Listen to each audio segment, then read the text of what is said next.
반갑습니다.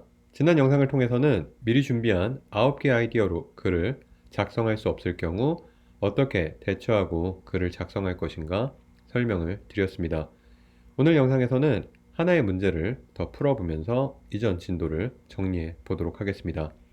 영상 시청에 앞서서 화면에 보이는 문제를 미리 한번 풀어보시고 설명을 들으시면 더 효과적이지 않을까 생각이 됩니다. 화면의 문제부터 같이 읽어보도록 하겠습니다. 사람들은 정확한 정보를 얻기 위해 다양한 매체를 찾아보아야만 한다에 대해서 찬성, 반대를 묻습니다. 이전 영상에서의 문제와는 다르게 전제 조건, 정확한 정보를 얻기 위해 이 부분에 대해서도 꼭 답변이 이루어져야만 할 것입니다. 우선 해당 문제를 찬성한다는 전제하에서 서론부터 보시도록 하겠습니다. 화면에 보시는 이 주장을 쓰실 때 토픽은 항상 화면 안에 답변이 있을 것입니다. 그리고 대상 부분도 웬만해서는 시험 문제가 정해줄 거고요. 행여나 이 시험 문제 안에 대상이 언급이 돼 있지 않다고 하면은 3인칭 임의의 대상을 만들어내시면 됩니다. 그리고 화제 제시 문장은 1번 혹은 2번 형태 중에서 하나를 골라서 써주시면 되는데 꼭 1번으로 쓰십사. 이게 저희 방법론은 아니다 보니까 문제에 따라서 유연하게 선택을 해주시면 더 좋을 것 같습니다. 이제 마지막으로 서론에서 브레인스토밍을 해주셔야만 하는데 오늘의 문제도 기존에 암기했던 9개 아이디어가 전혀 적용이 되지 않을 것입니다. 즉 스스로 아이디어를 만들어 주셔야 하는데 브레인스토밍 하는 작업부터 차근차근 해보도록 하겠습니다. 우선 저희는 다양한 매체를 통해 정보를 습득하는 것의 장점이 무엇일까 생각해야만 합니다.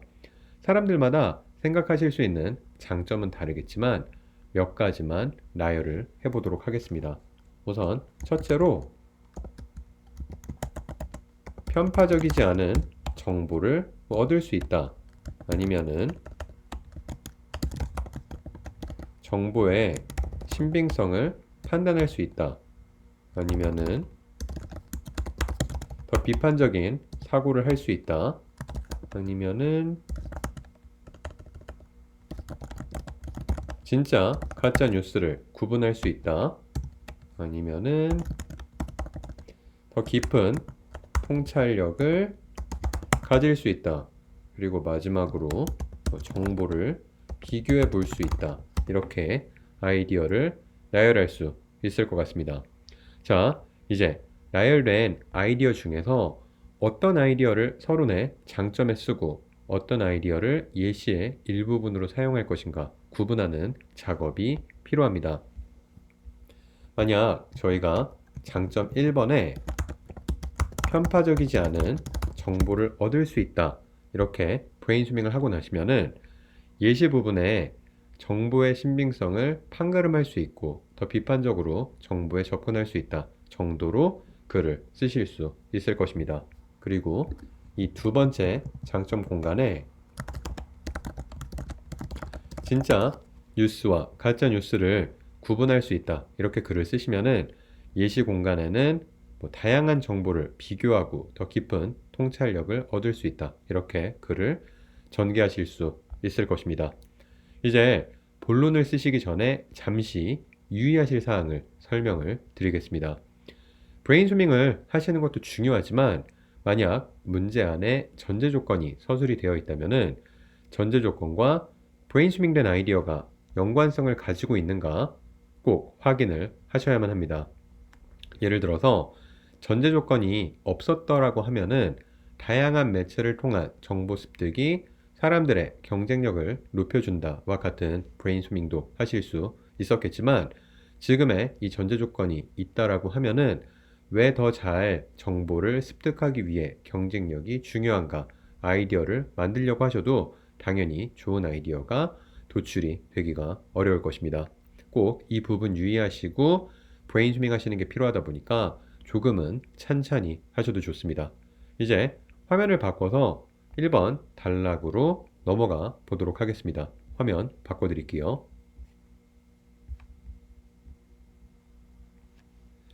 잠시 화면을 멈추시고 글을 읽어보셔도 좋은데 저는 이제 바로 설명을 드리도록 하겠습니다.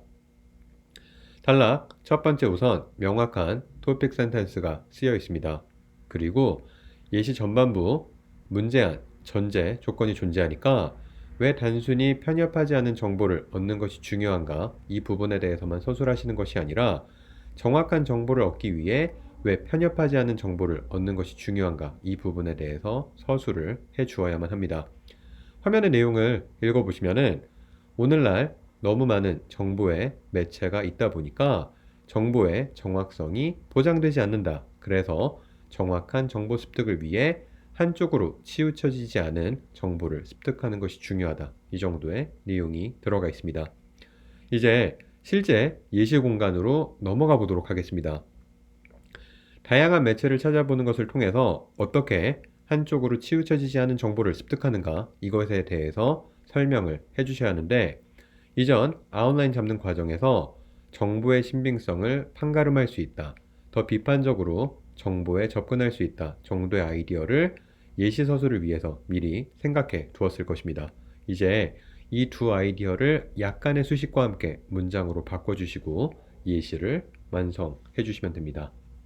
이제 두 번째 본론 단락으로 넘어가 보도록 하겠습니다. 화면 바꿔드릴게요.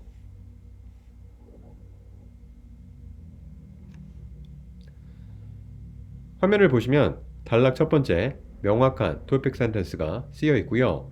두 번째 그리고 세 번째 문장도 틀리지 않고 템플릿을 활용하여서 분량을 만들어 주실 수 있습니다.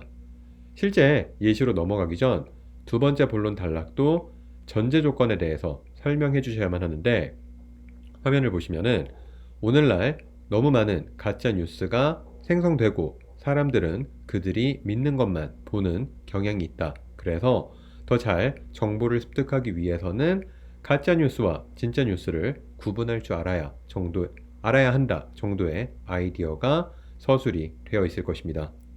이제 마지막으로 화면 안에 실제 예시 부분을 써주셔야 되는데, 1과 2의 문장을 이용해서 왜 다양한 매체를 통한 정보 습득이 진짜 가짜 뉴스를 잘 구분하게끔 하는가, 빈칸만 잘 채워주시면 됩니다. 본론 단락 1의 예시와 마찬가지로 서론에서 미리 준비해둔 다양한 정보의 비교, 그리고 더 깊은 통찰력 정도의 아이디어를 각 빈칸에 위치시켜 주시고 단락을 마무리해 주시면 됩니다. 이제 마지막으로 결론도 함께 보시겠습니다. 총 4개 빈칸을 채우시는 과정에서 서론의 주장 그리고 장점 1번, 2번을 서술하시고 맺은말 작성까지 완성해 주시면 됩니다. 역시나 결론은 시간 안배만 잘 해주시면 항상 틀리지 않고 서술이 가능한 부분이니까 꼭 시험장에서도 틀리지 않고만 이 부분을 완성해 주시면 됩니다. 오늘의 진도를 한번 정리해 보겠습니다. 분명 실제 시험장에서 미리 준비한 아이디어를 쓰지 못하는 경우도 존재합니다. 물론 예외적으로. 그리고 문제안 전제 조건이 포함되어 있다면 한 단계 더 깊게 생각하고 글을 전개하는 것이 필요합니다.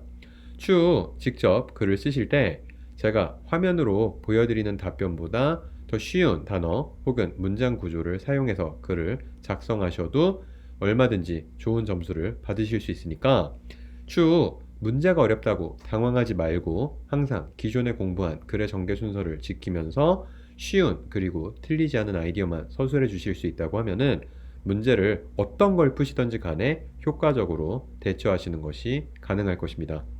오늘도 긴 시간 동안 영상 시청해 주셔서 감사합니다. 지금까지 총 20개의 짧은 영상을 통해서 주장문을 어떻게 쓸 것인가 공부해 보았는데요. 이제 한 챕터를 마무리 짓고 다음 영상에서는 비교문을 어떻게 작성하실 것인가 방법론을 소개해 드리도록 하겠습니다.